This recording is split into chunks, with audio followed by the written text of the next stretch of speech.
got video recording, audio going, and it is time to count it down in 3, 2, 1. What's this for? There's a saying that squad mates who've never touched each other will get into an accident. Kids are calling it by the more popular slang term, butt hash.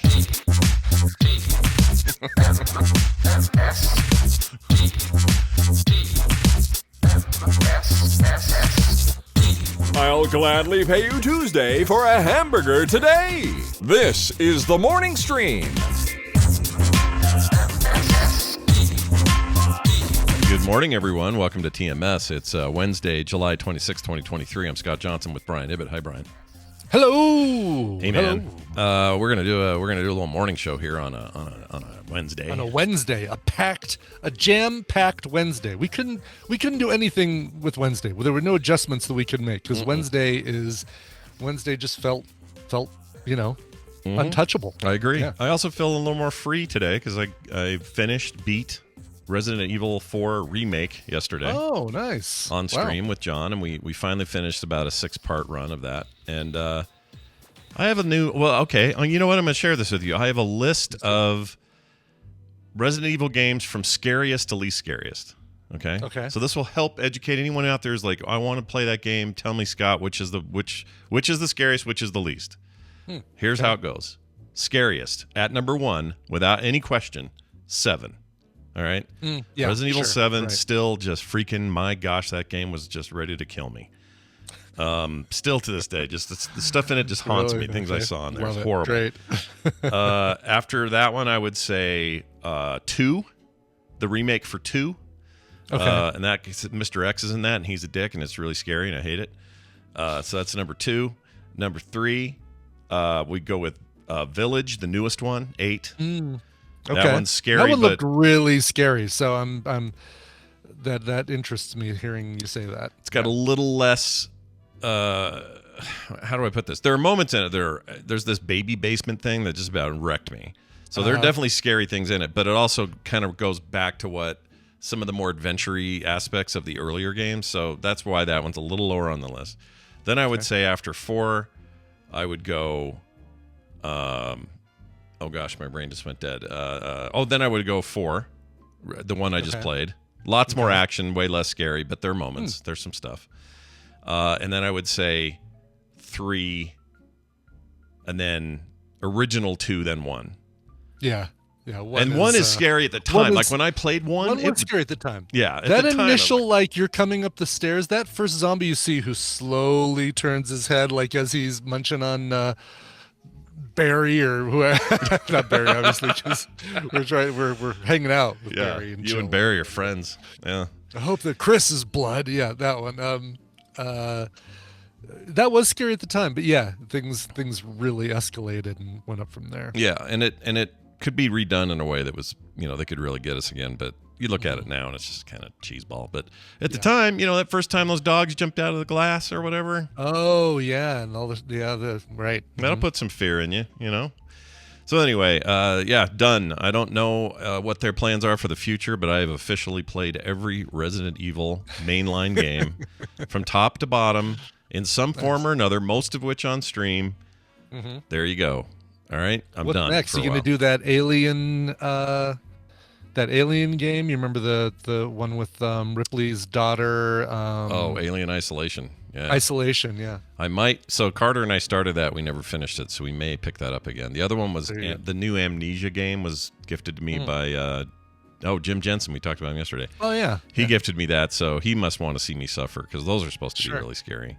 Sure. So we'll see. I don't know. I only do these if you get it. This Dead isn't me Space. asking for more of them. But if someone gives me codes, I'll stream them. If they don't give me codes, I'm not buying them ever. Yeah. Why would I do that? Why do I put myself through that? I'm not going to pay to torture myself, but if someone else does, I'll deal with it. Anyway, that was a lot of fun. Hey, look at this here. I got a sound clip taken right from our Discord community Discord over at frogpants.com/Discord. And it was Claire, Claire Gack. Have you heard of her? I'm familiar. I've heard of her, yeah. I don't know if she's in the chat today or not. It's okay if she haven't isn't. seen her. No, everybody, I just see a lot of lowercase letters, so nope. No, that's true. If there's no all caps in there, she's not here. So I'm going to play audio she sent either accidentally or on purpose. But Okay. Discord now we have lets to you identify what she's saying. Yeah, and Discord lets you leave little voice memos now. So Yeah, you can yeah. just speak into it and leave a little file. And this is what she said, and we'll try to suss it out. Here you go. What do you think that was? Oh, well, it definitely begins with a what and ends with a Scott, I think. Let's try it now. How long Okay. was this? Was this when she was at TMS Vegas and her voice had completely left her? No, this was like 2 days ago, is all. Okay. All right. And let's try. Okay, so now you think you've got what and Scott. Let's hear it again. I don't know. I don't know what that is. I don't either. It scares the crap out of me. Get a real phone, Claire. Maybe. Barbarian or something.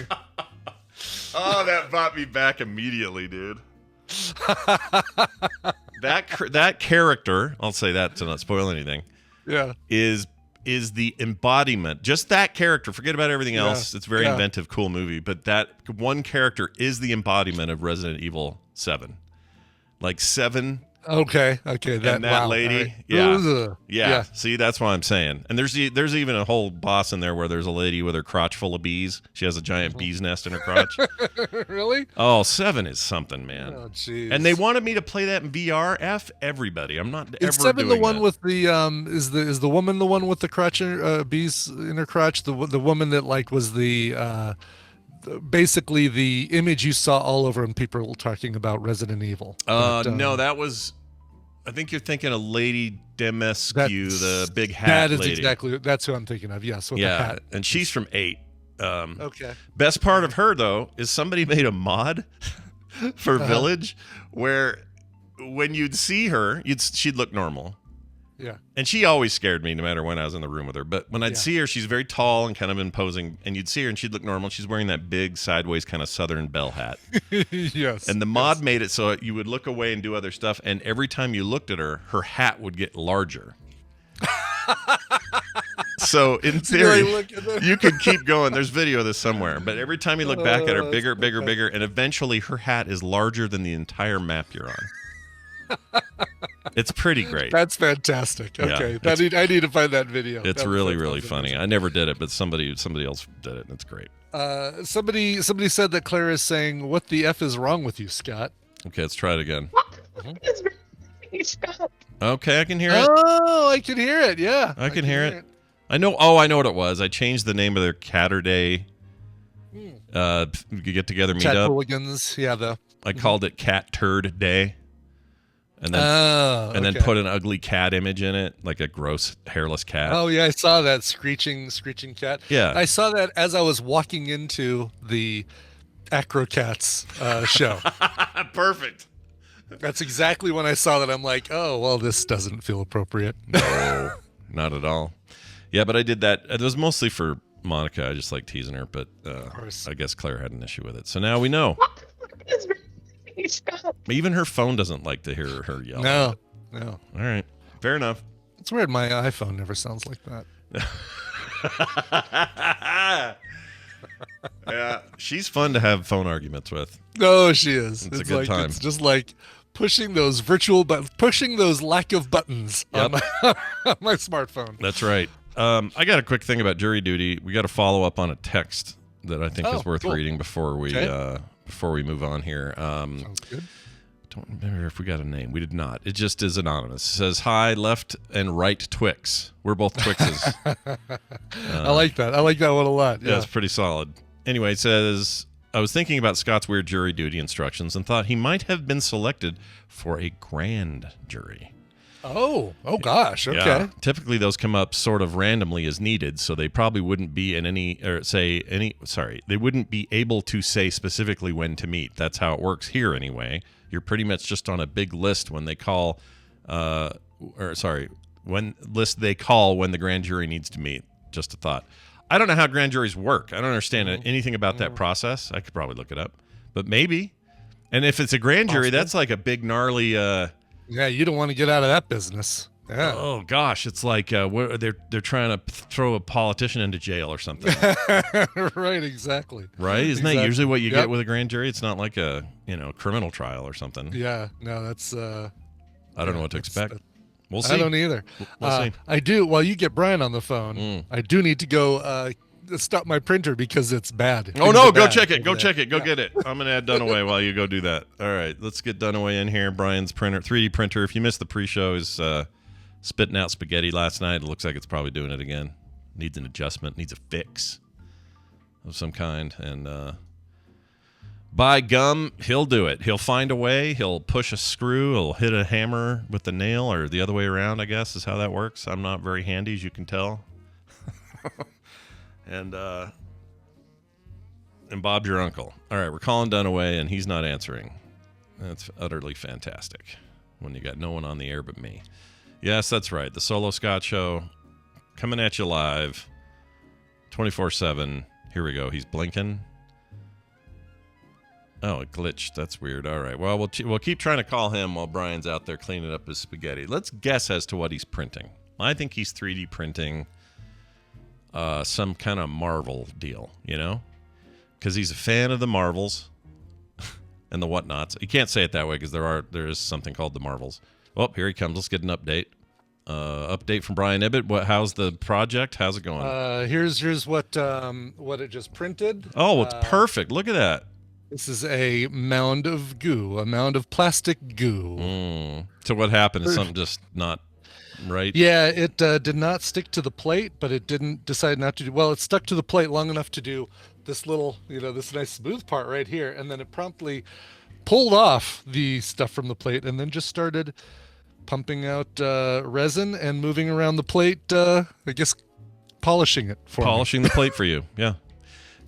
What's the ultimate shape we should? I was going to try to guess, but I can't tell from that blob. What is this supposed to be? I don't think I have one here with me. I'm doing a there's an Omni display. Let's see if I can find the website. Omni display. I like the sound Omni of that. display. This is a really cool. Let's see if omnidisplay.com is the right site. It's a Kickstarter I backed that allows you to make modular wall-hanging display cases. Omnidisplay.com. Is this it? No, it's not. Oh. Well, that's I'm boring. find on Oh, this is just like, hey, you're doing a booth at a con? Exactly. Trade show? How about this? Well, this will be fun. We have a place here called Modern Kickstarter. Display, and I used to hate those guys. Oh, wait, did I just hear Dunaway's voice? Oh, we have a Dunaway. Oh, hi, Dunaway. Joined. Are you there? Oh, hi, Scott and Brian. Oh, don't Hello. go anywhere. There's this. Gone. Brian Dunaway joins us all the way from South Carolina to play a little game with us today. Hi, Brian. How are you? All right, what's going on? My wife, so it's just a hurry. Are you? Where are Hi, you? Scott and Brian. Are you at What's work? that? You at home? What happened? No, You're- I'm at home. Y'all usually don't call me until 11:30. Y'all, I'm like pulling in the drive, and it's like, beep, beep, beep, beep. I'm like, what is it to hurry for? Yeah. Well, we were a few minutes early. You are correct. Well, I'm sorry to make you rush like that. How are you doing? Okay. Otherwise, you I feeling didn't all right? rush. I was like, well, they'll just have to. Have to wait for your sorry ass. Just kidding. Fair enough. I did have groceries on the front porch, so I was like, shit. Yeah. You sure did. Need to bring those in? Do you need a second? No, Yeah. I did it. Actually, I should grab them, just threw them all in the refrigerator. It's like cold, whatever. I don't know. It's gonna all go in the refrigerator. Everything's getting refrigerated. Right. Doesn't Why matter. is the peanut butter in the fridge? I don't know. I know. It's a great I was question. getting here. Well, good news is we have a contestant as well, and I'm very excited about this one. Our third caller, which is the one I was going to choose today, is Sarah, a.k.a. Shoujo Beat. Hello! Yay. Oh, show Hi! Hi. Wait, you mean, is this TikTok star Shoujo? Yeah. Holy cow. All right. My gosh. One and only. What do we TikToks. owe this honor of the great one of the highfalutin TikTok stars out there? I don't get how we're this cool. I finally And I got watch off every my one of them. ass and got to my PC to get on Discord. That's what I did. Oh, All right. Well, it's good to have you here. If you're not following her over there, you should be. I love watching the Warcraft stuff every time. It makes me laugh. No, It makes me laugh. She's the best Warcraft TikToker on TikTok. Yeah, I say that with no irony or pretension. She really is. Yep. True story. Anyway, well, it's good to have you here. Oh man, this feels like old time. Like she's been around this community since. Feels like we're rating. Are we rating? Yeah, tonight? are we I know, rating? it's a right night. Jeez, someone yell banana hammock and let's go. All right, let's do this. Brian, why don't you explain the rules so Sarah knows what she's in for and what she might win and all that. All right. Well, for those of you first joining us, it's time to play the Tadpool Feud. I've surveyed the Tadpool on some nerdy topics, and Scott and Brian are going to have to predict the answers that they gave us. It's Scott and Brian's job to see how many of those answers they can guess. Now, Shoujo, your job is more important than ever because you're going to be working with either Scott or Brian, and if your team wins, you get a prize package that includes Project Chemistry and Pill Baby. Pill Baby. Pill Pill baby. Baby. Sounds awesome. Yeah, Yes. right? Baby. That sounds like content for your TikTok channel is what this sounds like. That's right. Why did it add another column to the right? Did I do that? Did you do that? Don't I don't know, Urkel, did you? I don't Did know. I do that? I don't know. Oh, is it this? Hold on. Yeah. Does it go away now? I can, No, I don't know what it did. I have no idea. I can delete it, but it's really weird because I typed in Shoujo and it added a whole extra column. There we go. Yeah. I fixed it. Weird. Good, Joe. All right. Nice. All right, let's get to your question. Let's see how you guys do. We asked 385 Tadpoolers the following question. Only one person decided to skip and said pass. Oh, actually, take Why? that back. Another person, I'll tell you what they said afterwards, but it's kind of funny. Hands on buzzers. Yeah. Name a famous black and white movie. Oh, come on. We're going to go with Nosferatu. Wrong. Nosferatu. Nosferatu. Show me Nosferatu. Really? Oh, wow. That was number like 12 or 13 or something. Number 12 was Nosferatu, and one person said, Nosferatu, hi, it's Monica. Oh. Of course she did. Gosh dang it. All right. Yeah. Well done away. You can steal. Brian, you get full crack at the board. I read the whole question, so I don't need to finish the question. Actually, read it again. I just make sure I get Sure, it right. Sure. Name a famous black and white movie. Casablanca. Oh, you know what I should... Ooh, show me Casablanca. Damn it. Number one answer on the board. Yes. Frick. That's so Shoujo, good. it is you and Dunaway together Let's again. Oh, do yeah. it. Gonna tear it up. About to Yeah. tear it up, Shoujo style. So do you have one off the top of your head? I do. I can give you my answer. Oh, give it. Get yours out there. Yeah, That's yeah. my do it, favorite do it. black and white movie, but I chose 12 Angry Men. Oh. Oh, that's a good one. That's the more modern one. True. Well, sort of. All right. 50s. Well, it's more modern than Casablanca. Yeah, that's true. Yeah. All right. Show me 12 Angry Men. Oh, come Damn on. it. It's funny because that's the one I put in there too. on. And I was one of 7 people who put that in. Number 14 on the list was 12 Angry Men. Fantastic movie. Back to Scott. So tell us, old man Scott, when you were growing up, how many black and white movies? Not many, unfortunately, but I'm going to go Right. with one where I think, since this is the Tadpool, I think they might throw me a bone. So I'm going to say Mad Max Fury Road Black and Chrome edition. Oh, that's a good one. I like that. Black and Chrome. That's That's not really black and white. It's black and chrome. well, Oh. it's black and white. They just Well, call it Chrome. Yeah. But you guys, know. y'all should see it if you haven't. It's a really cool version of the movie. But yeah, you have to get this DVD or the Blu-ray The edition. Blu-ray, of it. yeah. Yeah. Anyway. All right. Show me Mad Max Fury Road Black and Chrome edition. Yeah. you know your Tadpool really well. But there, like throwing a bone. Pretty good. Okay. Pretty good, Scott. Pretty good. That also makes me think they may have done some recent things. So I'm going to say a recent-ish. I'm going to say Schindler's List. Oh, darn it. Schindler's List.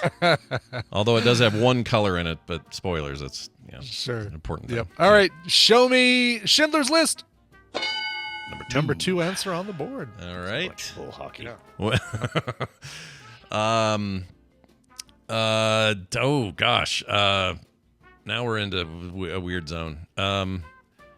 Let's go with The Lighthouse. That's recent. Weird zone. I Yeah. feel like they're going Okay. recent. Is the reason I'm doing this. So Sure. All right. Lighthouse. Even though Casablanca was number 1. All right. Sure. Yeah. Good. Show me The Lighthouse. Damn it. This surprised me. Only one person said The Lighthouse, and I was thinking it's easily going to be like 5 or 10 people saying The Right, Lighthouse. right, No, right. I thought only so. one. Surprised me. Okay. Yeah.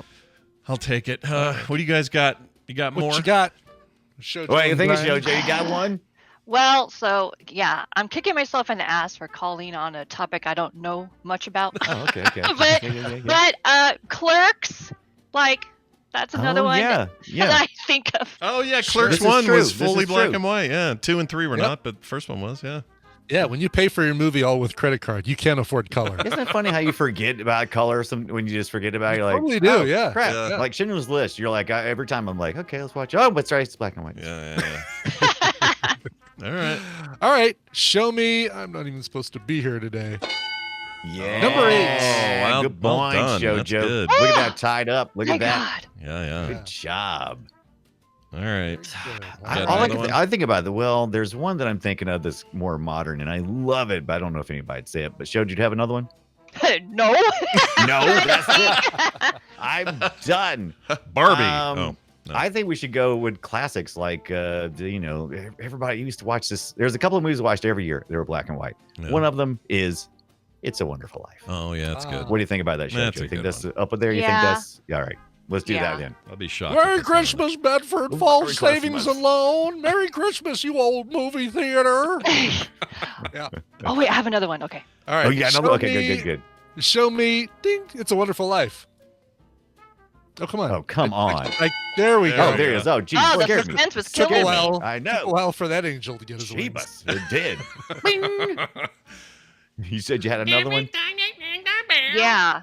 So a movie that we were forced to watch like in English class. Oh, yeah. The first Lord of the Flies. That was black Oh. and white, right? It was. You want to go Okay, with that? yeah. Yeah. Yep. Absolutely. Yeah, we watched that crap too. Yeah. Okay. That crap. Look for a remake coming soon starring Timothée Chalamet. Show me that's right. Lord of the Flies. Oh, come on. You know people that didn't go to school? Come on. Bunch of homeschooled kids. No, nobody said that, as a matter of fact. Really? Lord of the Flies Dang. did not make it on the list. Yeah. That's a bunch of crap. All right, I'm gonna go. Oh, I'm torn between Gilligan's something Island, sort the of movie. modern and something old, but I'll say Citizen Kane. Oh, that's a Citizen good one. That's one of the Kane. ones I had in my list. Yeah, It was Citizen Kane. The best of the Mortal Kombat series. Show me Citizen Kane. Oh, Yeah, I knew it. You bastard. I feel good Citizen about that. Kano. All right, I'll try this one. This may be stupid. Okay. Ed All Wood. I love Ed Wood, but I That's don't a know. good one. That's actually a Sure. good one. I don't know how many people All right. remember 1994's. I even remember the year. Ed Wood. That. Well done. Yeah. Show me Ed Wood. Ow, boo! Wow. Yeah. People may remember it, but nobody said it. Not even Right. not even one mention of Ed Wood. Poop. Again, kind of a surprise. It's a mistake. That movie's No mention rocks. of the wood. No. All right. All right. So, show you got any more? I'm trying to think. Okay, let's go back to monster movies. We already said Nosferatu. What yeah. about like Frankenstein? Oh, wait, what? Young Frankenstein. Right. Yeah. That one. Young Frankenstein. Everybody loves that one. Black and white as well. Did you lump all the Frankensteins together? Yeah. Like I don't know how many there were, but I'm That sure would be- there's a bunch. That would be ironic, wouldn't it? That's a very good Yeah, point. I did you did piece them not. all together into I one? did not sew Oh, them all together into one answer All right, fine. because they're different Whatever. movies. All right, fine, Mary Shelley. What do you think, JoJo? Young Frankenstein? Yeah. Let's roll the dice. Let's We're do going it. with the young man Frankenstein. All right. Show me Young Frankenstein. Yeah. Oh, look Yeah. at that. Know your audience. Whew. Classic. You guys are ahead by a Um, few points. Perks. For, Parts. for Young Parts. Frankenstein. For those Now, there's a listening and classic- not watching. There's a classic that I love, and I've recently went back and watched because I've been watching Trailers from Hell, and they've been talking about Psycho 2 and 3. And I said, well, I need to go back because I always forget there's like 2, 3, and 4 of Psycho. Mhm. I always Yeah. forget about that. Yeah. But the original classic Psycho, black and white, classic. What do you think, Shoujo? Sure. Sure. I- The next one weren't black and white, just that first one. Mhm. Is Good. All right. I'm all out of ideas. Whatever you I'm think. getting a sure. And in which case do you want me to? There's two. This is our last strike, so it's over anyway. What does it matter? Well, I guess Scott could steal it, I could still steal it and then run the board, Oh. which probably is not likely, by the way. I'm not doing great. right? Yeah. I think we should go Psycho. Psycho feels safer. Okay. All right. Safe, Yeah. Safe Psycho. All right. Show me Feel Safe with Psycho. Nice. Number 6. Safe it is. Yeah. Yeah. Good one. Now, they did put Mad Max Fury Road on here, and my favorite, more recent black and white film is going to be Logan. That re-edit of Logan, I love that. How'd I forget this? The Wait a minute. decolorized Logan. Yes. Did they do? love Oh, I that one. forgot. I never saw that version. You I'd didn't? Love to see Oh, it's that. so good. Yeah, I meant So to. delicious. I remember being excited about it and then never saw it. Yeah. I wonder if Or that's available, or can you? Is that only Blu-ray? Like if you can go to Disney and watch the. Oh. Right, would it be even beyond? Yeah, they did add Logan to Disney. Didn't Good they? point. Yeah, they had the age checker on that one, but Yeah. I think it's I probably. think I had the 4K version of that. to look it's it so up. tasty. I'll look it up while you guys are doing this. All right. Jojo, what do you think? Do you want to go that route, or you want Yes. to pick an old? Okay, let's go Logan, black do and Logan. white, please. All right. Show me Logan. No, you nerds. Oh. It's a shame. It's a bunch of shame. nerds. Logan was on the list. It was number. Where is it? Maybe it wasn't on the list. That surprises me. Really? I'm also surprised by Yeah. this. Yeah. You know, according- every movie for the longest time when I was growing up was black and white. According to this, by the way, My Logan is grandpa had a only. black and white TV. That's all we had, HBO and black and white Sure. TV. Really gonna screen for cable, not a color TV? All right. Yeah, good. sure. Why not? Logan is only in its normal form on Disney Plus, by the way. Ah. Bummer. Yeah. I'll send have you to my copy. Find it somewhere else. Okay, so I'm Two gonna- answers left. You need both of them to win. One of Okay. them won't do it. okay, Oh, but and you then get The both, good then she news wins. is exactly. So Yeah. so Shoujo Shoujo wins. is one. Shoujo is one. Excellent. We did it. So- Yep. Oh, yay! let's do King Kong. Oh, Let's go. Okay. King Kong, the Kong. original 39 or whatever year it was. So not the 70s King Kong. one? No, Okay. no, not that one. I like that All one. right. But yeah. show me King Kong. Oh, come King Kong is such a ding dong. Nice job again. I think you're 100% right on the year. Would you say 39? 39, I Maybe think. Yeah, something like that. 33. Was it? Oh, it was 33. earlier. Crap. I knew it was 30s. But yeah, well done. I got it within the decade. King Kong was let's see, it was that one was on the list, and it was tied for 35th place with only one person voting. Perfect. All right, let's start the angry emails No. and look at number Oh. 9. Yep. Sin City is going to be Sin City. Oh, Wizard this of doesn't Oz. count. say Oh, that was such because a it small starts part. off. Yeah, It starts that off was as that. That's a Dang toot. gummit. Yeah. Oh, just you wait. Just Well, I you wait. suppose you also included the Oz the Great and Powerful. They do the whole gimmick too, right? Yeah, I- they do. It didn't make it in the top 10, but actually Right, nobody right. said It's Oz, color the whole movie Great except for the tiny bit at the beginning. It's lame. I love it. Exactly, I thought about yeah. it. I thought about it for a second. I was like, nah, they wouldn't say that. Yeah, they did. Yeah, Yeah, they did. she's like in Kansas for a good half hour. Before Yeah, I she- guess it's yeah. a chunk, She goes to, but uh, you Before she know, drops a house on a witch. You know what I'm saying? it's Sorry, black. but I think it is like 5 minutes at the end. Show me number 10.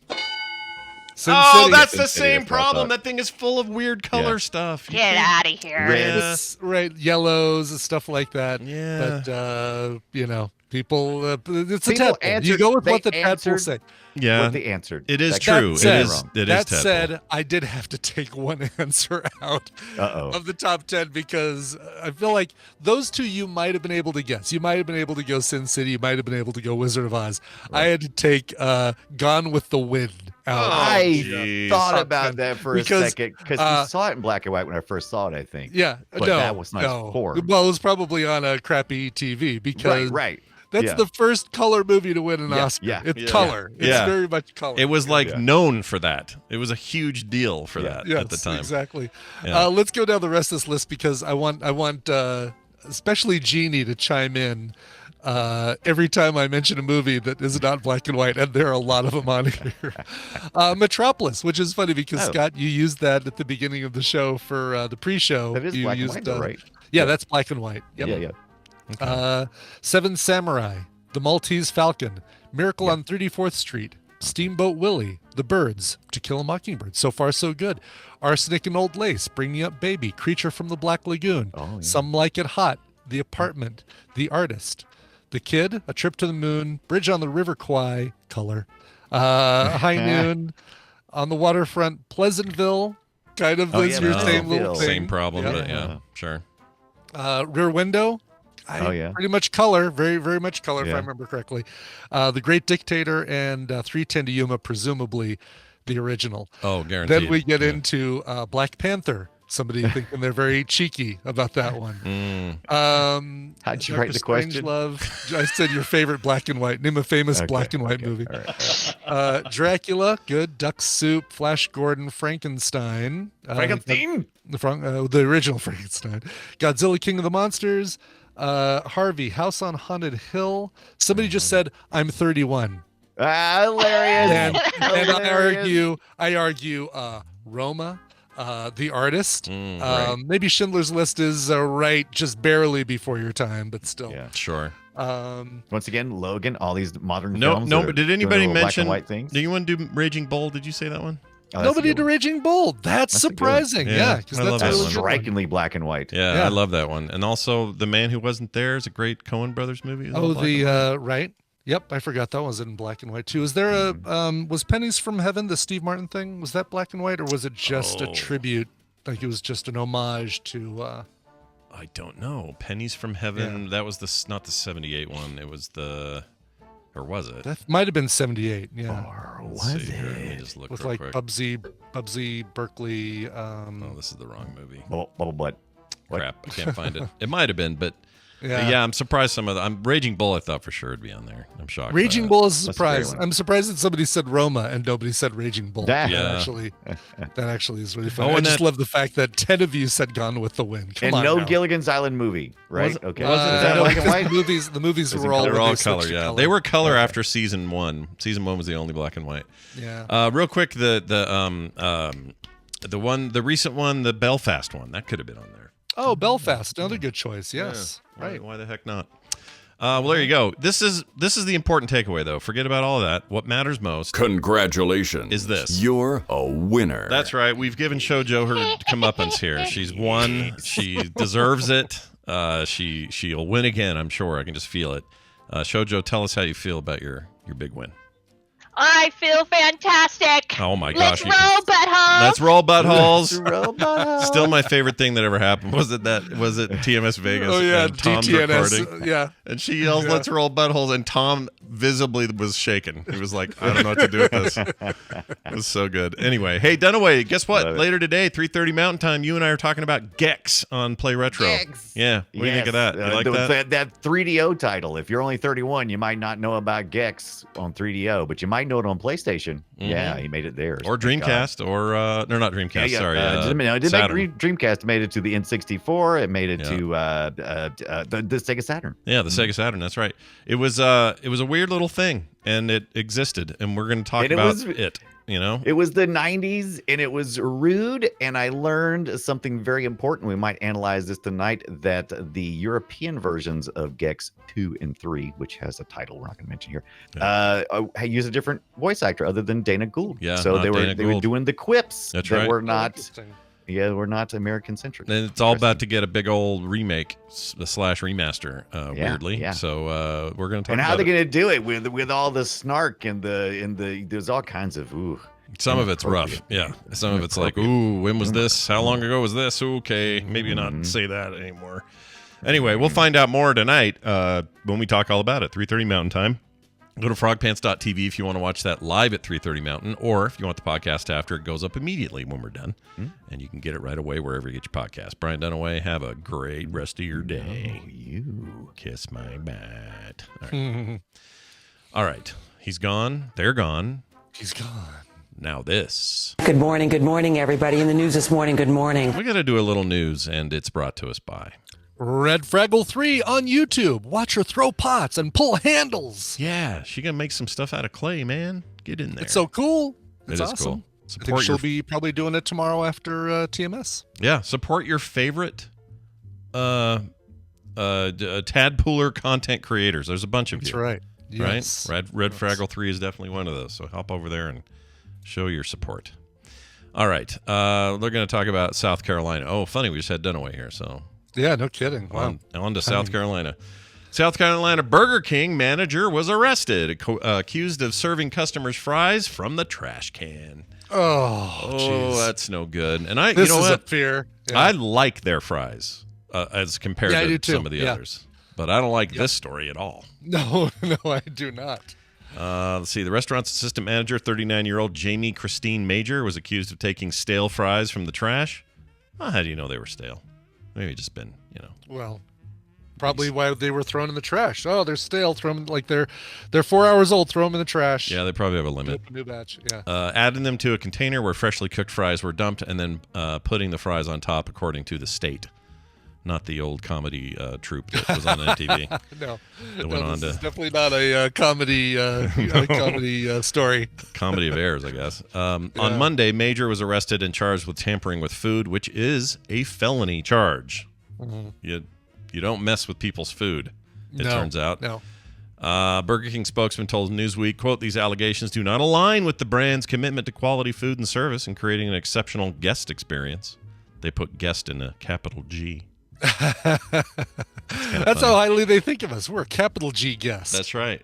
Only us, God, and other, I guess, proper nouns get the G or get the capital treatment. That's right. Exactly. The franchisee of this restaurant is cooperating with local authorities and will take appropriate action based on the findings. As this remains an ongoing investigation, we are unable to share additional details at this time, unquote, says the fast food giant. The charges carry a sentence of up to 20 years in prison. Good Lord. Their Major's bond was set at a major 20 grand. That is major. Yeah. Good. So freaking lazy. Just like make up a new batch. Oh, I'm sorry, we were just putting fresh fries down. We'll have them out. I'll bring them out to your table personally in 5 minutes. I don't care how busy you are. As a customer, I would way more want that than I want old fries in the garbage can. No doubt. I'd like no fries if the only option is trash fries. Yeah, even if you say to me, like, are you okay waiting the fries? There was nothing else in the trash can. We just threw them in a fresh bag. Like, no. Maybe it's because there's so many Karens now. You just feel pressure to have it done quicker because you don't want to hear somebody complain. Maybe it's that bad in the retail or the service world. Maybe.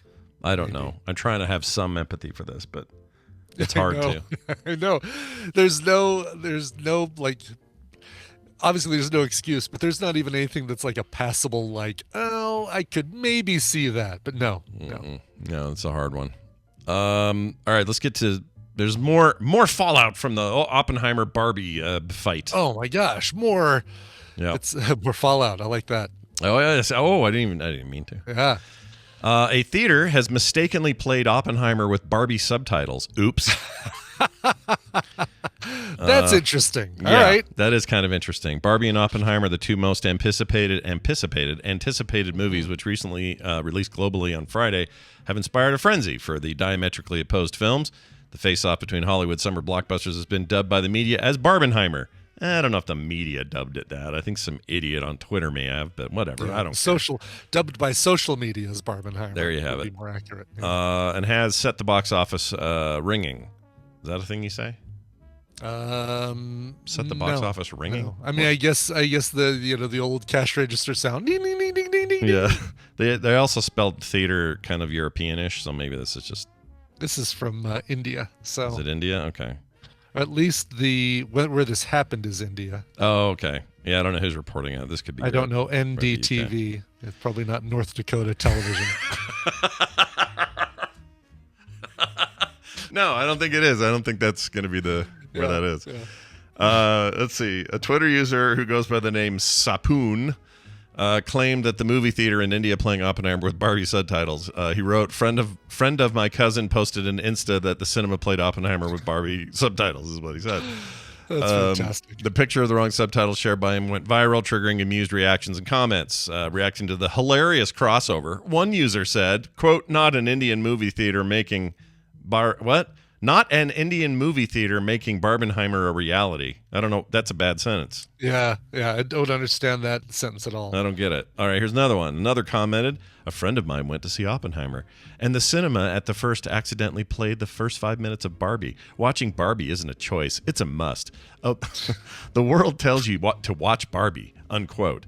Boy, you know what I love is articles that quote social media posts. Yes. Oh, because they're so coherent. Yeah. Gosh, dang it, I maybe hate vet that. some of these before you just copy and paste. Yeah, no kidding. Some of these are just rough.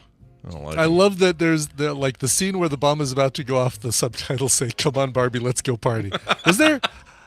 I don't remember that. I know that's in the Aqua thing, but in the scene when they're the credits is where I hear it. There's a little bit of that riff in the credits when well, they're you showing get the you dolls. get the song there, but that's not. Oh, and maybe because it's 3 hours long, that's when you get Oppenheimer's Good thing point. goes off, like the bomb goes off at Good 3 hours point. into Yeah, the film. because I don't know. I guess Oppenheimer's probably double the size of this movie. Yeah, Something like that. yeah. All right, final story. Lakewood, California. There's a Lakewood police search for a man who stole $4,881 worth of women's bras and Let me panties. correct you, by the way. This is Lakewood, Colorado, my friend. Oh, Colorado This is connection. here. This is here. Yeah, this is here. Oh, I read that wrong. All right, Brian, this is great. Even better. Yeah. This dude stole. They say he's bald with a goatee. That's weird. I'm sure those coming and wears Hawaiian shirts. Yeah, and Hawaiian shirts. It seems like an easy guy to track down. I don't know why they can't find him. Anyway, that much money worth bras and panties. Police in Lakewood are searching for this suspect, and they are wanted for almost $5,000 worth of this stuff. But he's been doing it over the last 2 years, so it's been a slow theft.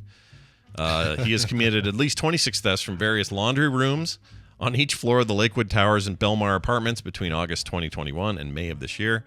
The suspect steals primarily women's bras and underwear. The total value stolen is around $5,000, as we've said 3 times. He was most recently seen in the building in June and is not a known resident. He is described as a possibly Middle Eastern or Hispanic male with short black hair, a black goatee, dark eyes, average height, and muscular build. Brian, you're good. You're covered. Definitely safe. On all No muscular counts. build, no black goatee, no short black hair. Yep, you're good on all 3. Not of Middle Eastern or Hispanic descent, so I'm safe. I can now show my face again at the Belmar apartments. Yeah, I know exactly where those are. Do you know where that is, really? Totally do. Yeah, Interesting. absolutely. Are they known for lots of underwear and bras and stuff? They are now. They are now. This is their instant claim to fame. Yeah, stealing $5,000 worth of bras and panties at a Ross Dress for Less, creepy. Stealing them from washing machines, at the apartment complex, that is over the top. Way over the top. I agree. It says if anyone sees him, call 911. So Brian, you're on alert. Check that out. Okay, I'll keep an eye out. Keep an eye out for them. That'll do it for today's stories. We're going to take a break. When we come back, Tom Merritt will be here. We're going to do a little news on the tech front, see what's going on. I think today is a big Samsung event. Yeah, Samsung unveiled their new foldable. Oh, nice. And it's gorgeous. It must have leaked because I don't think they've talked yet, or have they? Maybe they had have. a video on YouTube that was when I was on YouTube this morning at 8 a.m. As I was working on my 3D printer, I put it on the screen next to me. It had been 6 hours old, 6 hours released. Oh, okay. So Okay, that it makes might sense. just be a teaser, but they show the phone. They show what it looks like. Ooh, that's a sexy No little specs. foldable there. I like that. Yes, it is. I like that full color screen. Ooh, I like this format. I do too. Wish It's it good wasn't size. Android though. That's fun. Anyway, Right with you. Yeah. we'll talk to Tom, see what's up in that world and more, and then Recommentals after that. We got a full lineup today, so check that all out after this song break. And Brian has brought a song to play. What do you have? Yes, brand new EP called "Take My Spirit Now." It comes from the band Death Bells. These guys produced this at Paradise Studios in Anaheim, California, so very close to our recent contestant, Shoujo. Yeah. This is Well, this it is used to great. be. This She's is in Vegas now, but yeah. Anyway. Oh, I'm sorry. That's right. Yeah, of course she's in Vegas now. Derp. They're going to be there, by the way, at Artifice, coincidentally, on August 18th. These guys performing at the place that we had a live TMS. Oh, nice. Yeah. Do you hear those chuckleheads? By the way, those chuckleheads going for the big Final Fantasy Fan Fest this week in Vegas are going to our barcade that we always go to. They're doing our. Oh, really? Going to Player One or whatever? Yeah, it's called? those bastards. They call Kyle, not Kyle, but Garrett calls me. He's like, "Hey, what's the name of that place?" I'm just saying, you guys want to encroach on our TMS good time? That's fine.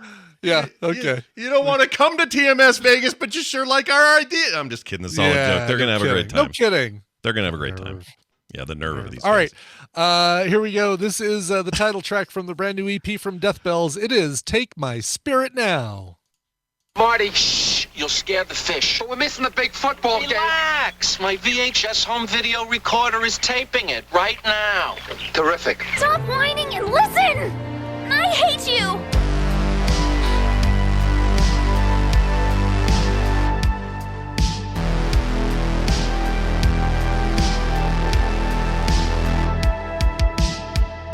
And we've returned. Tell me who that was again, please. Sure. From their brand new EP called "Take My Spirit Now," that is Death Bells with the title track. Very fancy.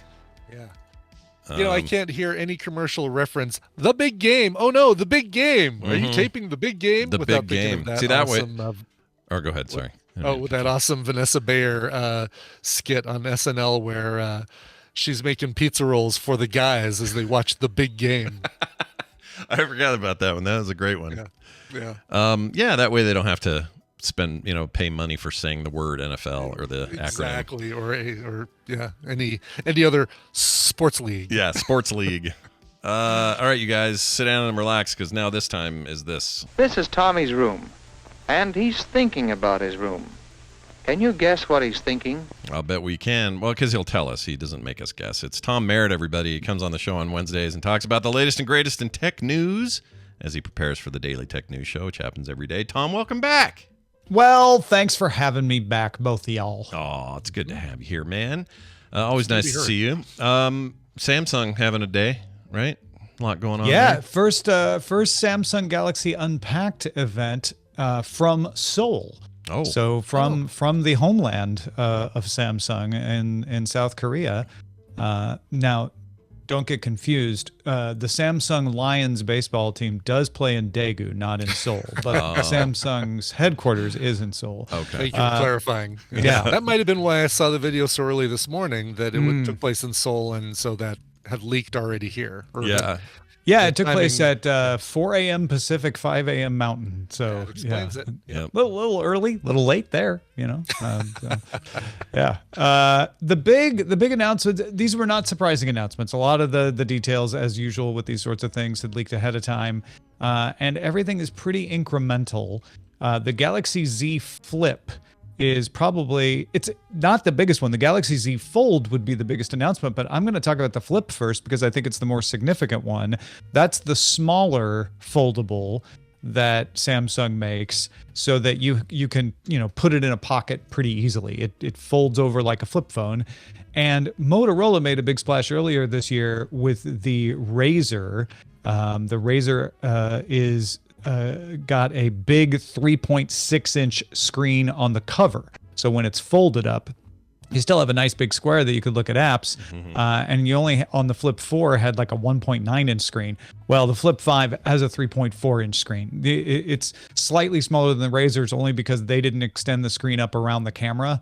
But usable space is about the same on both of these. So now you've got two phones that are like little squares when they're folded, and you can do some stuff. There's some limitations on the apps when they're in that. Not all apps are going to work great on that smaller screen, but you can do a lot on there. There's full keyboard and all of that. And then if you want, unfold it into a normal candy bar style phone. And the price stayed the same, $999, shipping August 11th. So the conventional wisdom seems to be, they're targeting Gen Z. It's the kids, the young kids like the flip phones these days, which I guess might be true. But I feel like a lot of people would like this phone just because it's easy to carry around. Yeah, and that bigger screen when it's in fold mode is definitely an advantage. And I have to say, just looking at it, Brian and I were talking about it before, it's kind of really rad looking. I like that design, or I like that form factor more than the larger folds. Those kind of just seem... I don't know why they seem brittle to me. They seem like they're all going to break, and I know th're not. I totally agree with you. I have a Pixel Fold, And every time I'm getting better, but every time I open it, I kind of cringe. Yeah. Like, is this the time? It's gonna, you know? So yeah, I get you. Yeah, it's a weird thing, but I think this other form factor is great. It might be pulling all my nostalgia strings because this looks like an old GBA SP, like the old Game Boy. Yeah. SPs. Yes. Yeah. And I loved that thing so much. So I I think that's part of what's getting me here. It's nice that the price didn't go up. All those things are good signs. So. I mean, it'd be nicer if it went down, I guess. But yeah, no, it's good that it did go up. Yeah. So people were wondering if it would go up because, you know, you're adding a bigger screen and all that, but they kept the price the same at least. And that keeps it competitive with the Razer as well. Was it an English presentation? Did they do closed captioning or something? Or what was it like doing this in Seoul? Yongo We don't have any. Yeah, they spoke in English. Oh, they did. They spoke in both. It was the usual presentation. Okay. Where it was mostly English. All right, that's interesting. I think I know your next question, Scott. Suga from BTS was there, but he did not perform. Good. I'm so glad you answered that because that was going to be my question as well. Yeah. Stray Kids, the entire group was there. Jonghyun from Twice was there. Wonyoung from IVE was there, I think. Yeah. So who's the guy that suddenly got a new? You were talking about him somewhere on Twitter, I think. You mentioned it. He's got a new single out. Oh yeah, Jungkook. Jungkook has the #1 song on Billboard. That's right the now. guy. Yeah. Yeah. With Lotto, featuring Lotto. I don't know anyone who knows more about K-pop than you. Yeah. And I don't know why that. I guess what I'm saying is, let's go 10 years back and say, in our little friend group, you know, we're all making podcasts and doing our thing. And if somebody said to me, "Hey, who do you think's going to be the real expert on this upcoming K-pop revolution?" I would not say Tom. Your sister. I wouldn't have said Tom Merritt in any context. So I love that you're there. I love that that's this chair you're on. Sit there and be proud. You know. I thank you. Yes, I will. I will sit right here, unforgiven. I'm a villain. Anyway, back to the Korean phones. Yes, please. It's my own fault for bringing this up, I know. The Galaxy Z Fold was the other big announcement. That's their big foldable. Lots of competition on the larger foldables right now. So it was surprising to me that they didn't really change much. 7.6-inch internal display, 6.2-inch front display. I mean, it's an upgraded processor. You almost have to do that. It's got the Snapdragon Gen 2 in there. The flex hinge, so it now lays flat the way the Pixel Fold does. So it doesn't have that little gap when it's folded, which is good. But that's kind of table stakes now too. So I'm very curious how this is going to do. I mean, it's Samsung, so it's going to do fine. But you've got the Honor, you've got the Pixel, you've got the Razer, you got the Oppo. Apparently OnePlus is coming with theirs, which will probably be less expensive. That's what OnePlus does. So it did not seem like Samsung upped the stakes. They just sort of they did the minimum with this one. It seems like they put more of the energy into the Flip. Do you think, I don't know how to say this or how to ask this, is there, do we know of any data that says, oh yes, phone consumers are looking, they want to go fold, we want foldable phones? It always felt like a bit of a gimmick that was being sold without the demand. Yeah. No, the sales numbers for these are low. Well, first of all, the entire smartphone market is slowing down right now. Right. So that's something you have to consider, is people just aren't buying phones in large amounts. The percentage of the phones that they are buying are not foldables. But I guess on the other side of it, you're still selling tens of millions of them. So it is a growth market that I think all of these companies are saying, once we get the price down, that foldable will become normal. I was a little more skeptical about it too until I got one. And now that I have one, I still think it's way too expensive for most people. I would not recommend it for most people. But if you can get a deal on it, which is what I did. I got a deal through Google Fi where I'm getting credit on my Google Fi account, kind of pays it off. And it ends up costing me a few $100s instead of the $1,000. Right. But I get it now. Like, it's nice to just have a regular style candy bar phone, and then when I want it, just have a tablet.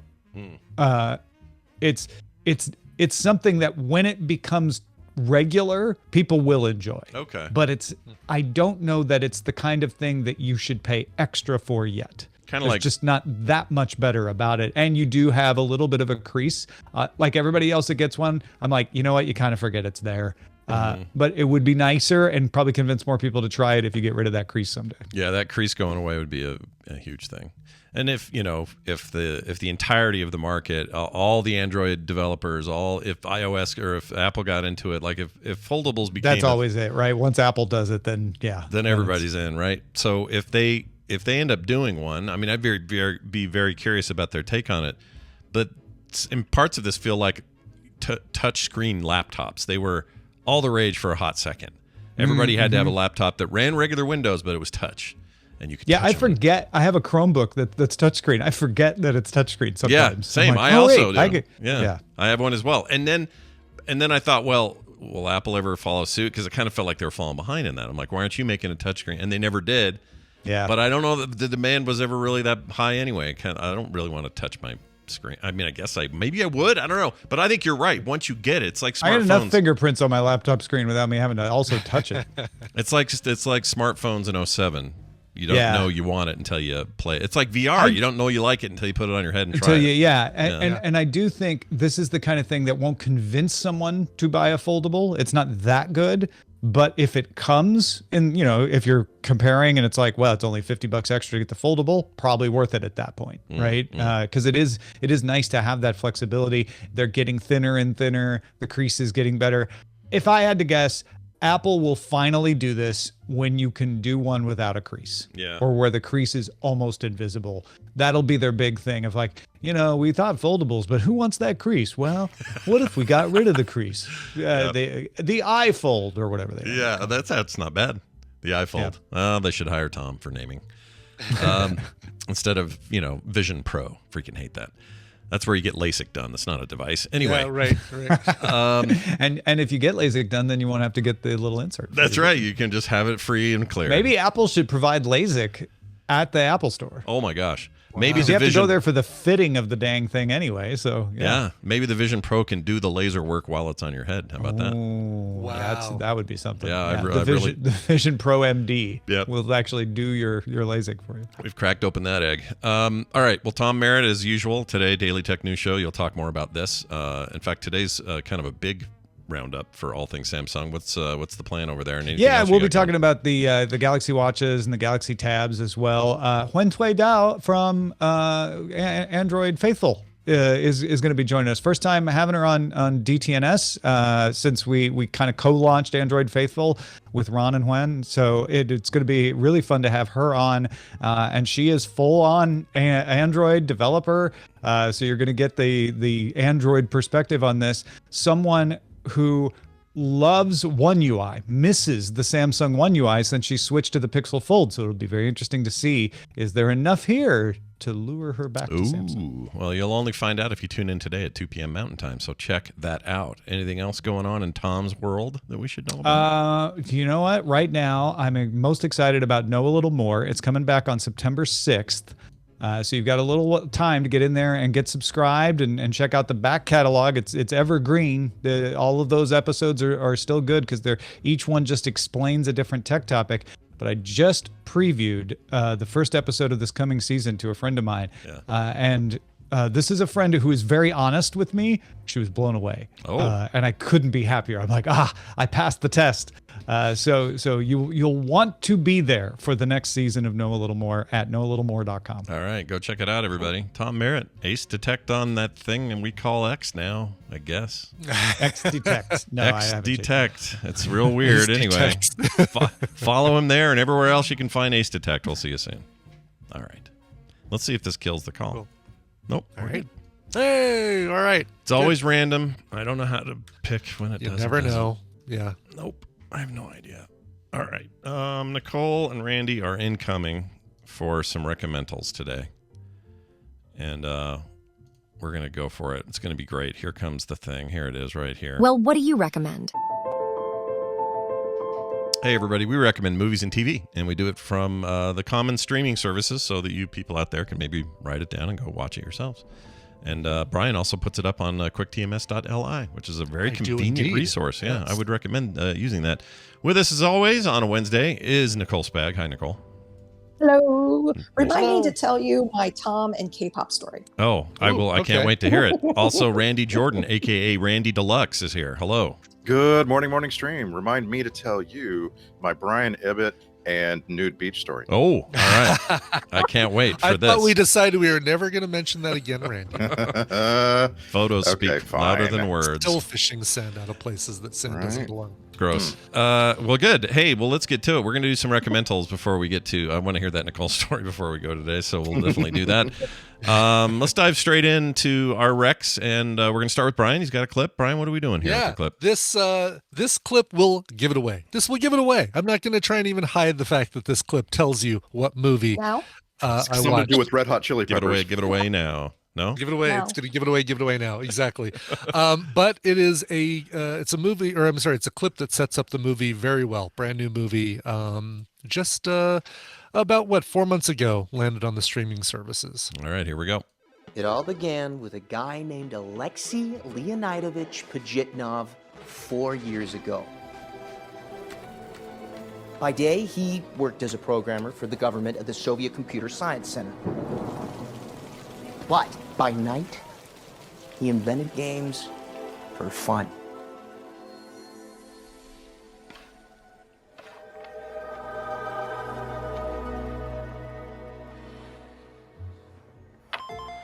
His computer, a Stone Age Soviet piece of crap called an Electronica 60, didn't even have a graphics card. His falling blocks were parentheses pushed together. Alexei and a couple of buddies from work made the game IBM compatible, which meant colored graphics, 8-bit music, and floppy disks that people copied and shared for free. It spread like wildfire. But this is the Soviet Union, remember? Nothing gets out easily. I bet this is that Tetris movie. I'll bet you. Lucky guess, Scott. The music.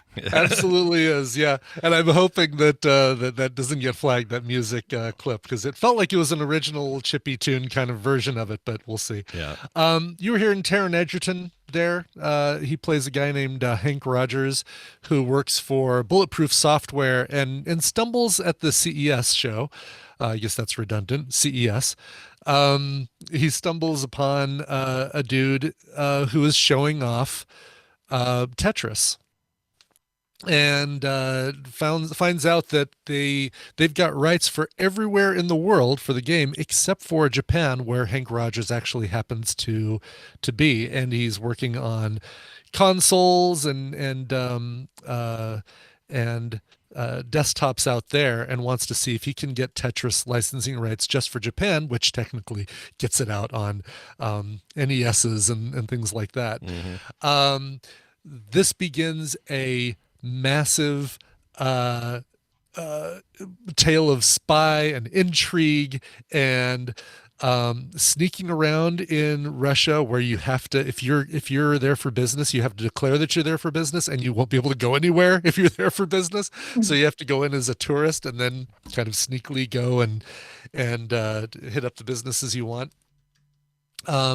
There's battles between Sega and Nintendo and Atari, and Nintendo shows this weird little upcoming handheld device that they think might be a good fit for Tetris. I wonder what that could possibly be. Interesting.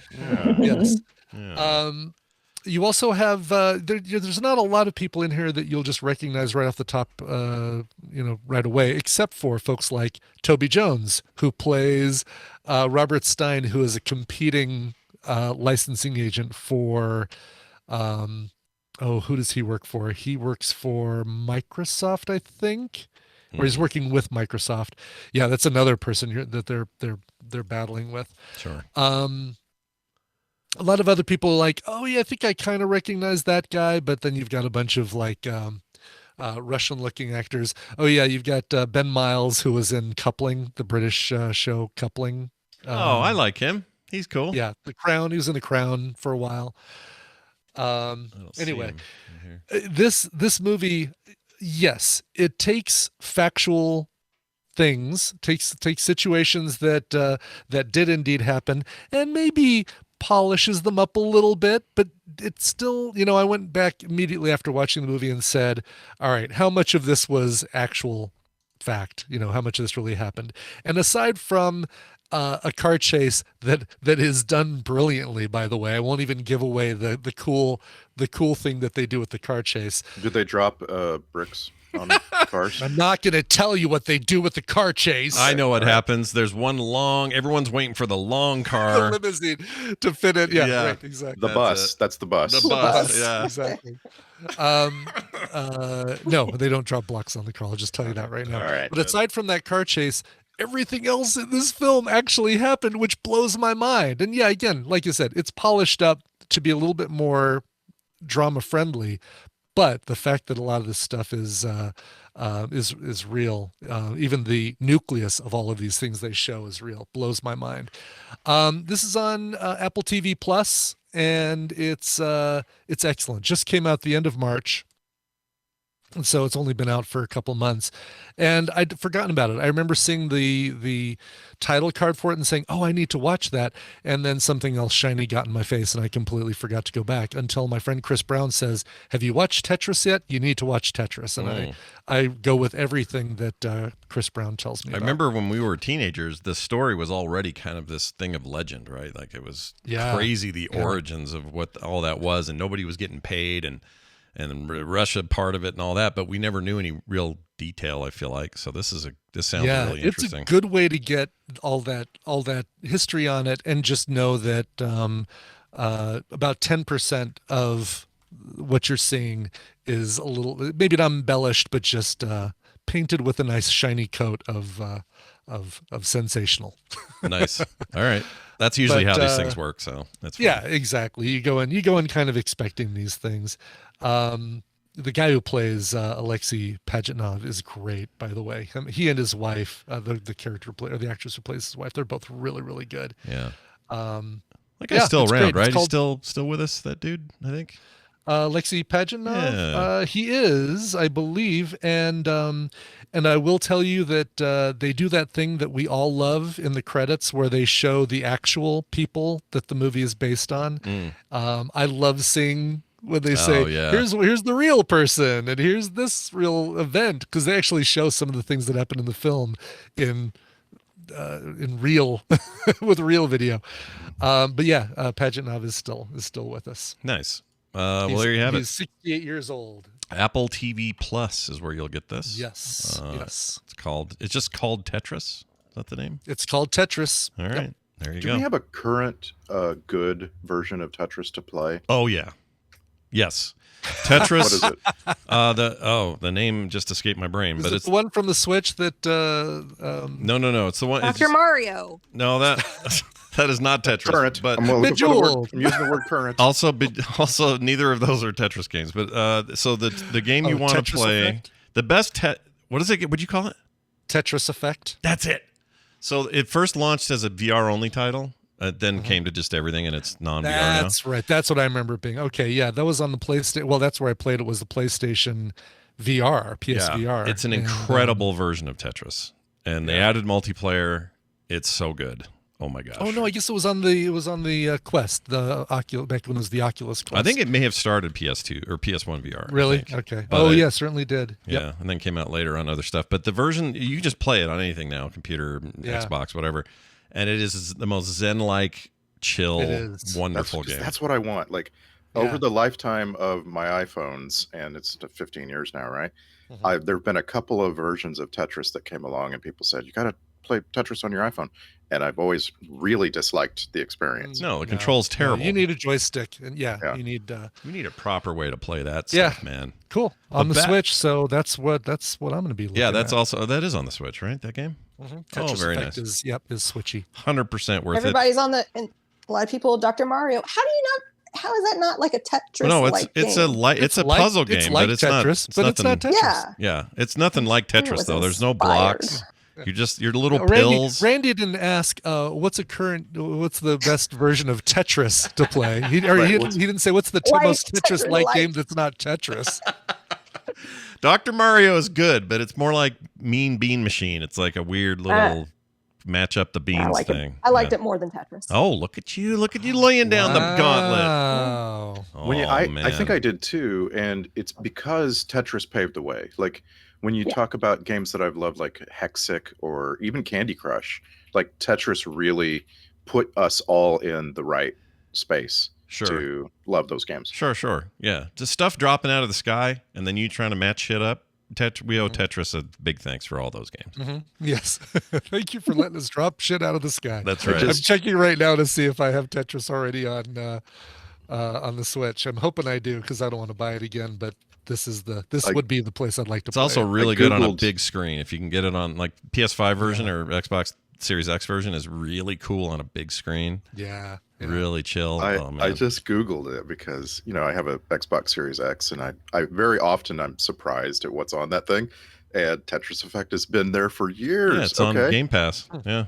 That's cool. Been there since I think it launched on Game Pass. Oh no. You know what? It launched when it launched into 2D screens, meaning not VR only. It was one of those what do you call it? The Epic Game Store exclusive things. And that annoyed me because I was like 6 months where they were the only ones that could get it. And it pissed me off. And I'm like, I'm not getting on VR. I want to buy it somewhere else. And they finally let go. Those bastards. All right. Let's move on to Nicole. Let's do yours. I've got a clip here. And it's not going to make any sense because you sent your thing. Oh, this isn't what I thought it was. I am so glad you sent this link. Because this isn't what you said. You said Beast. If you go up to her thing, she said Beast on Netflix. So I looked up Beast, which is an Indian film with no English. No. Yeah, No, she said Sea Beasts. Did you say the Sea Beasts? I'll do Sea Beasts. Oh. She just had it with plural, but that's it. Oh well, sorry. Yeah. Good point. I thought you misspelled C. It's my bad. There's a Netflix movie called Beasts, and it's an Indian movie with no English. And I thought, what the? Then there was also the movie last year that was just called Beast. That was about the giant lion that was killing people. Oh right, the Idris Elba thing. I saw that. Yeah, it's Idris Elba. Yeah. Yeah, I like that movie actually. It's pretty good. Sorry, we got Tetris playing over here. All right, we will play a bit of this then. I think I have it all queued correctly. I do. Okay, so here you go. Anything you want to say before I hit play? Mateo picked this out. We're doing family movie nights now. And I remember when this came out, and apparently it was one of the most streamed movies on Netflix, which for me, I was like, how did I not see this? And it's really great. All right, here we go. Let's check it out. Watch animated movies and not know who the voice actors are. Oh, really? Until after the fact. And then I go, oh my God, that was Carl Urban as the main character. And then you kind of hear it. So sure. Oh yeah, now I can hear it. The story, I didn't hear it until I looked the movie up. So it is an animated movie on Netflix about. So I will say this: you get a lot of How to Train a Dragon vibes. Oh, really? From this movie. You have to, right? Like we're in that era. Yeah. Like that's just how these movies all end up looking and sounding. Yeah. And I found myself kind of anticipating the sea beasts, because there are these great sea monsters that are in the ocean, and it's from a time where you can't go anywhere unless and not have a sea beast attack your ship. And so this lore and legend that you heard in the trailer is passed down through generation and generation about the sea beasts and how there's these warriors that go out and they fight the sea beasts. And so you follow this little girl who's an orphan, and she stows herself away on one of the ships that kills the most sea beasts, basically. And they're looking for one in particular, and it's a red sea beast, and they call them red. So, so it's, there's not a lot of creativity in the story, but I still enjoyed it watching it with the family. And I've been really interested to watch my kids react to understanding how stories flow and telling them about there has to be someone in peril, right? Mm-hmm. In Disney, the mother usually gets killed. Or like there's that thing that happens in a story to propel the person forward, to to triumph from whatever obstacle that they're trying to get through. This is the guy. So this is the director he directed Moana. He directed Big Hero 6. He wrote both of those movies as well. Wow. He also wrote Mulan. He wrote Emperor's New Groove. What else? Yeah, it has a really, it has a great cast. It has great voice acting. It was a really fun story. It looks like, what is it? 7 out of 10 on IMDb, 95% on Rotten Tomatoes. Yeah. So I was surprised that we missed this, and I was really happy that Mateo had suggested it. So especially with that lineage, definitely worth a watch. Especially with the lineage of this director and writer, I'm just shocked I haven't heard of this. Like this is a big animation guy, right? And for it to be, I read somewhere that was one of the most streamed movies on Netflix. And I'm like, how have I not streamed this movie? I've had this one in my list for what seems like months. Yeah. Well, at least you knew about it. I'm realizing I'm the opposite of Nicole. Yeah. Like how you get me to the table is you tell me it's got the voice of Jared Harris. Oh my God. I know, you right? Tell me the music was composed by Mark Mancina. Oh my God. Yeah, you love him. I'm absolutely there. Yeah, I got to watch this. I really Jared Harris can freaking read a phone book to me. I'd be happy. So I'm all in on that. Yeah, this looks good. There's the poster has the giant red faced beast.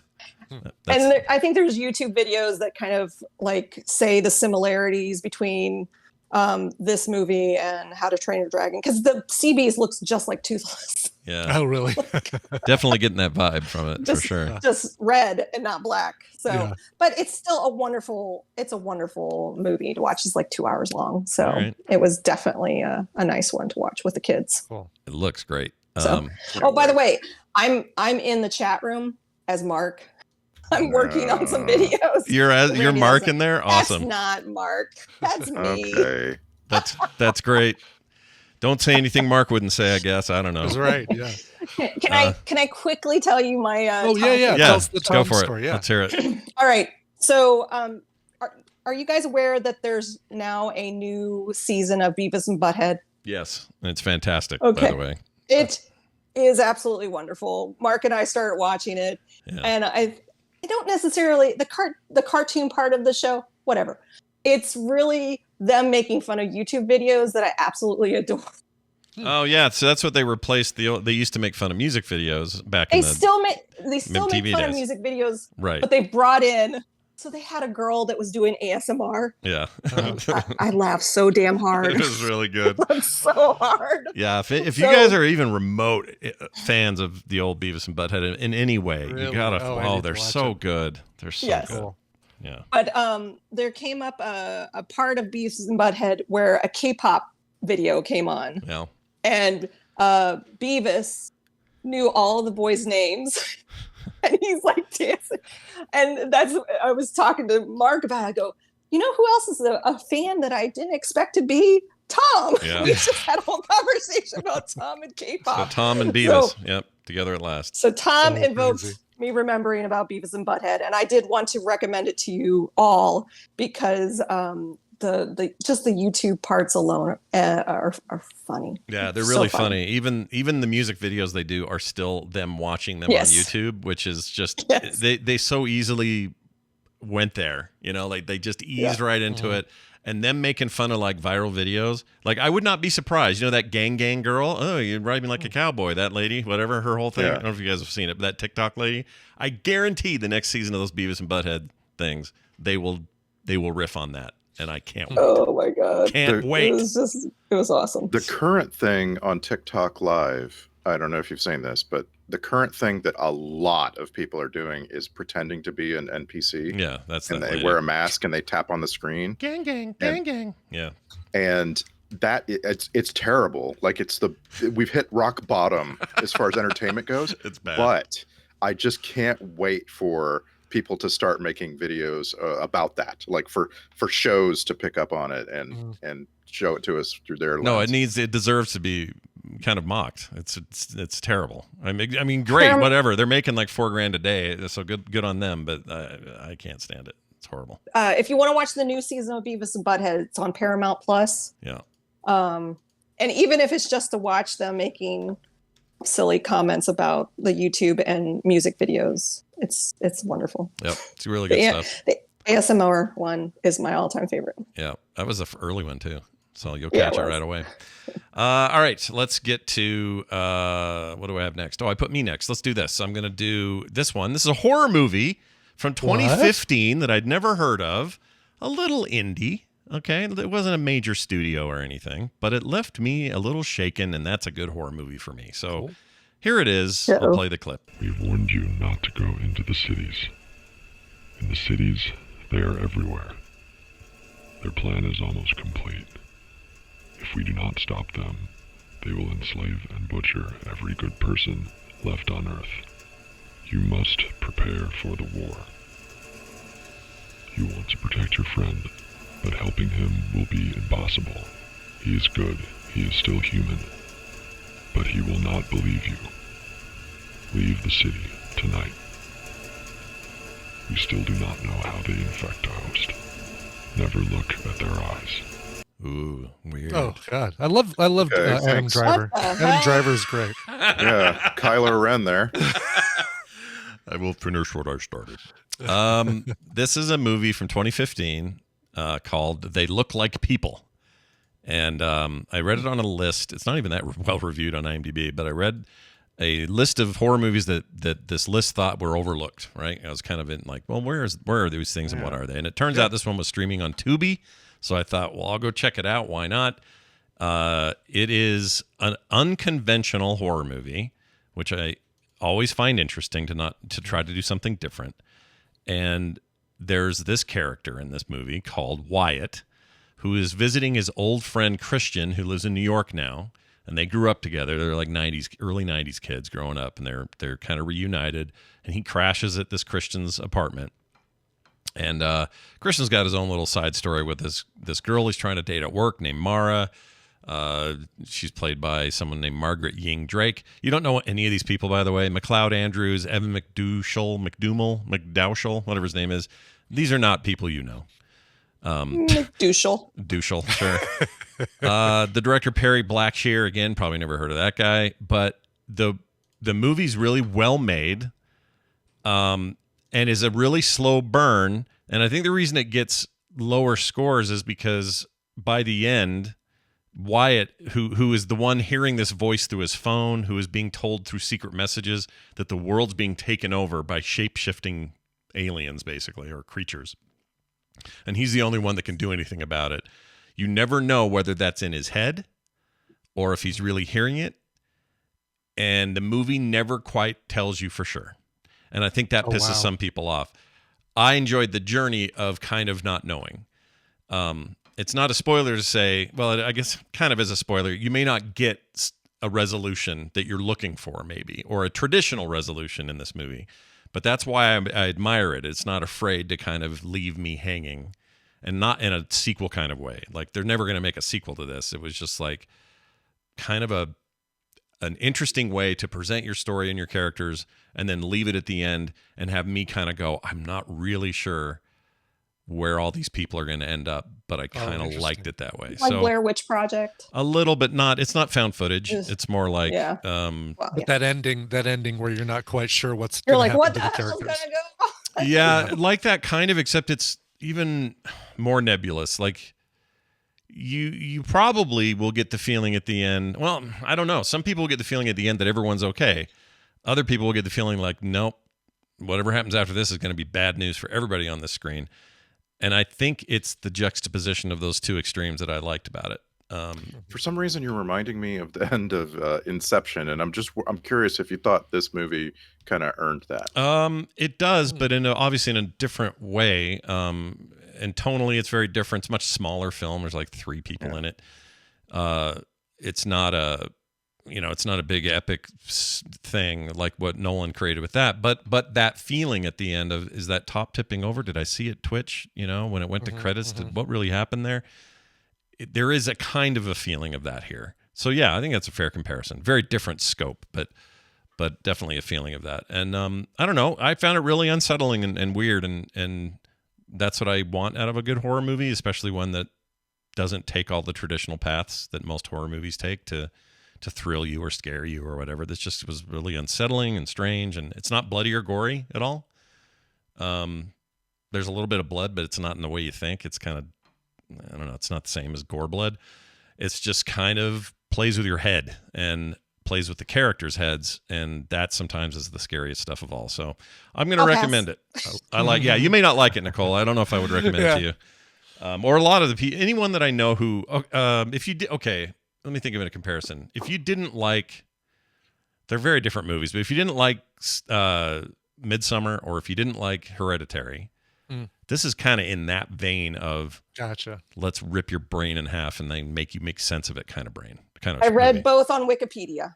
Yeah. I'll read this one on Wikipedia. Yeah, if that's your, you know what, That's I love really that. funny. That's a great way to enjoy exactly. horror movies. I love that. If you have a thing with horror Yeah. movies, you don't like them, freaking read the synopsis. That's fine.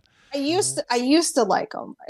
I can't do them anymore. Yeah. So I'm so curious about how the story goes. So I just read it on Wikipedia. I'm like, okay, Nothing wrong with that. that works. Yeah, they went. This character Mara in particular, they really left a question mark over her in the movie, almost to the point that in film sack I would call it a chick in the bucket, but it works here.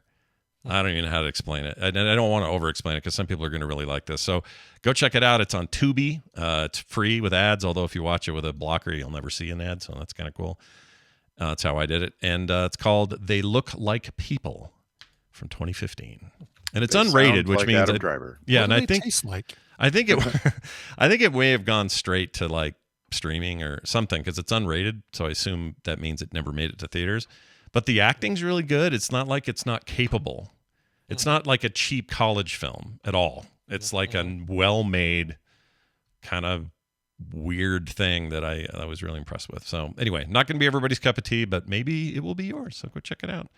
This is mine. Now let's go to Randy. Randy, what do you got there for your clip here? Any setup here? I just want to congratulate us all because we have just had the biggest week for new entertainment that I ever can remember. I have never experienced a week where new entertainment was this good, this prominent, and this much beloved. And it's just awesome. And so like I was thinking I have to recommend something that's from this week, and that's, you know, so I'm going with the big Saturday experience that we all had. The fact is 2022 had a lot of awesome new shows, and I think we recommended every single one that I can think of. Like 2022, like remember Severance and Peacemaker and Rings of Power and The Bear and Andor and so on. Like it's just what a year. And this one might have somehow flown under your radar if you didn't see it when it started in 2022. But it's second season is happening in 2023, and we need everyone to watch it now. All right, please. Here's your clip. Una needs your help. Starfleet Command found out that she's Illyrian. It was only a matter of time before she was outed. Starfleet will never let an Illyrian serve, not openly. But that is not my problem, Mr. Pike.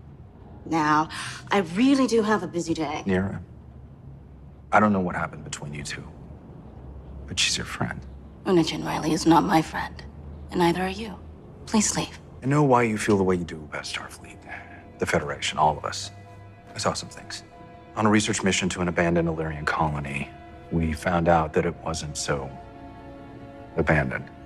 I saw what can happen to Illyrians who reverse their genetic modification just so the Federation will accept them. Old fears can be hard to let go of, but we were wrong about Illyrians. All of us. I was wrong. Congratulations. You discovered empathy. Let me know when the rest of your Federation catches up. So this is Hell on Wheels with oh no. I specifically wanted to pick a clip that was the most somber I could, because the new episode of Strange New Worlds that just got dropped by surprise on Saturday is a comedy. It's a Jonathan Frakes directed comedy. And like I was just like, I don't want you to think that's what this show is entirely. Like, yeah. Because I just used the phrase earned it, but Star Trek Strange New Worlds really earned the opportunity to tell a lot of jokes and a lot of visual jokes with the new episode, which is a crossover where characters from Lower Decks literally come onto the Enterprise.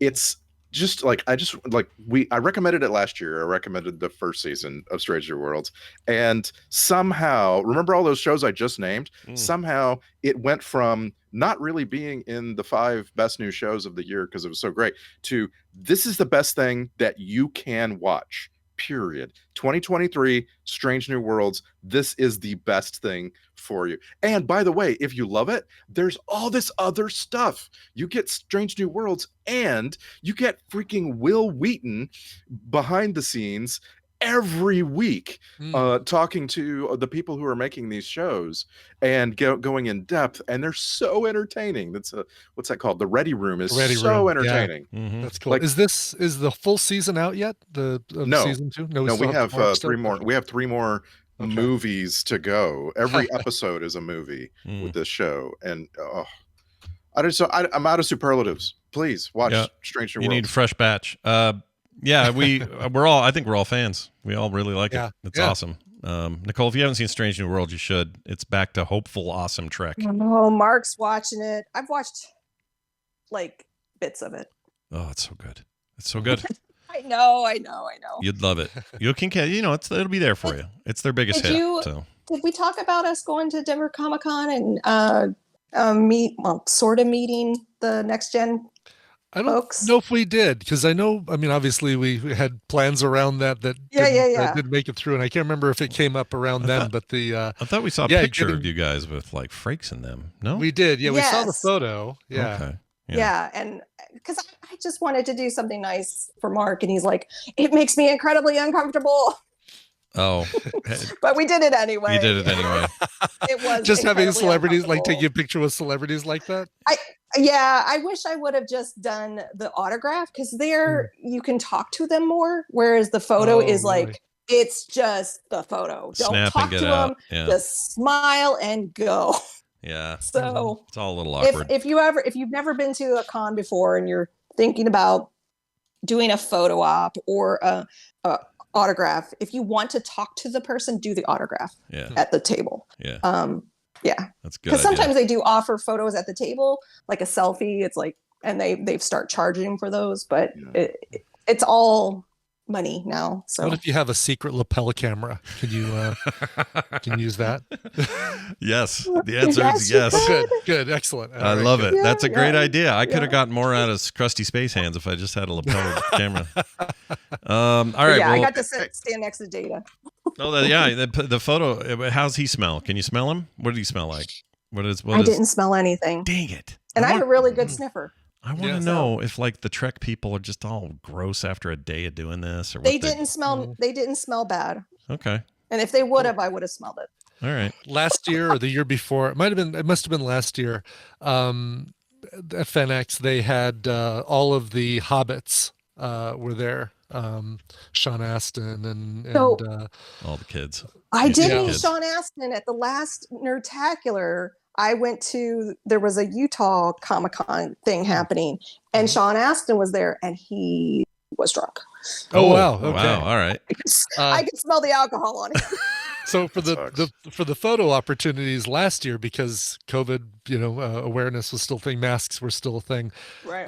Masks were on the way out, but for the photos, basically they had, where the camera was positioned, they had a plexiglass wall that was perpendicular to the camera, so you could kind of see a stripe, and then you had the people on, the actors and celebrities on one side, and then you on the other side, and all you could do is just kind of lean close to the stripe, like you were there next to the people. It's like, well, you might as well just have 2 separate pictures then, right? Wow. Just Photoshop them. Yeah, Photoshop them in. That's what we should do. That's what AI is going to do. But I will say, if I had to do like the cattle call basically through those photos, I would be probably drunk too. Oh, so. Yeah, I would drink. And I don't even drink. I just want to say one more thing about Stranger World. Yeah. So the clip that we just listened to was from the 2nd episode of this new season. It's called Ad Astra per Aspera. Yeah. To the stars through adversity. Yeah. And it's the character they were just talking about is number one. She's just like one of the most interesting. Every character is so interesting, But she's like, there's some really interesting things about number one in this series. And then we get Lower Decks people in the latest episode, and they are from the future, so they know all these Stranger Worlds folks, and they know something about number one that they're not telling her because they're from the future. They're not going to tell her. Yeah. And you spend the whole episode wondering what in the world they're so freaked out about regarding her, and it turns out to be a really funny little sort of like conclusion to the whole thing. At San Diego Comic-Con, they put the conclusion of the thing on a pin and gave it out. And I'm like looking at the pin on eBay. I'm about to spend $62 on a pin from San Diego Comic-Con because it's so freaking entertaining.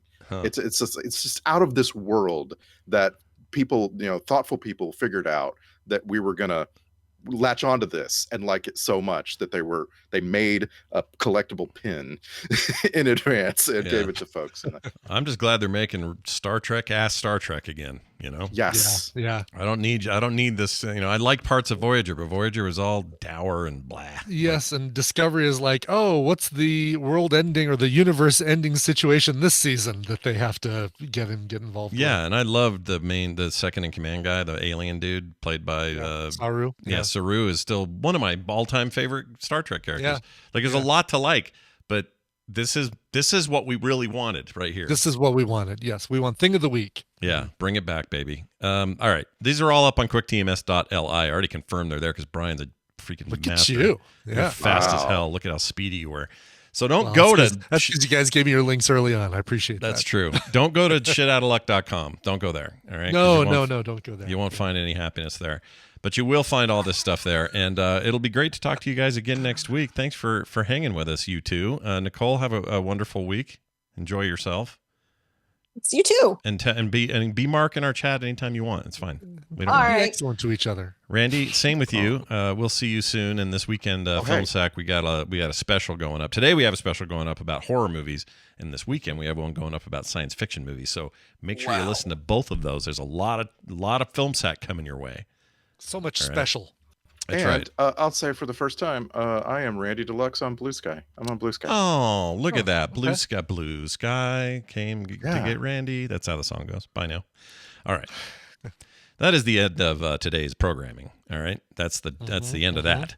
I'm going to save these two things for tomorrow, and we're going to get right out of here. Patreon.com/TMS is our Patreon. If you haven't supported us there yet, well, consider it, because it's a great way to help your favorite show continue to make podcasts.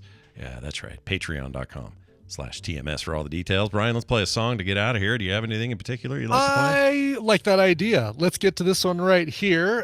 This one is going out to Sean Stokes, who said, "Hey, Scrunch and Bunch, as I did last year, I come requesting a song for the birthday I share with David Hasselhoff." David Hasselhoff. I had the same And birthday. probably- We both did 17ers, me and this dude. Yes. Yeah. Yes. So you know exactly. This is from last week, from last Monday. Yeah. And probably some other people, he says. Last year I dedicated a song to him, but this year is all about me. Anything the cover master picks would be a great gift, but I love K-pop, girl groups, anime intros, and ska most of all. Wow. And All it's right, his well- birthday, so we'll do this. Let's party. There you go. There you go. I kind of exhausted my supply of K-pop covers, by the way. Just like 2, I think I had. P.S. Could you please pimp my YouTube channel? I go by Lobbert, Lobbert. I think we're going to hear him mentioned at the top of the show.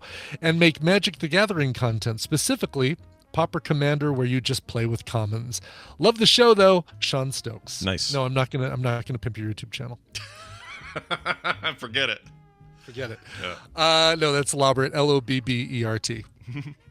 Or Lobert. Maybe it's pronounced Lobert. I don't know. Who knows? Yep.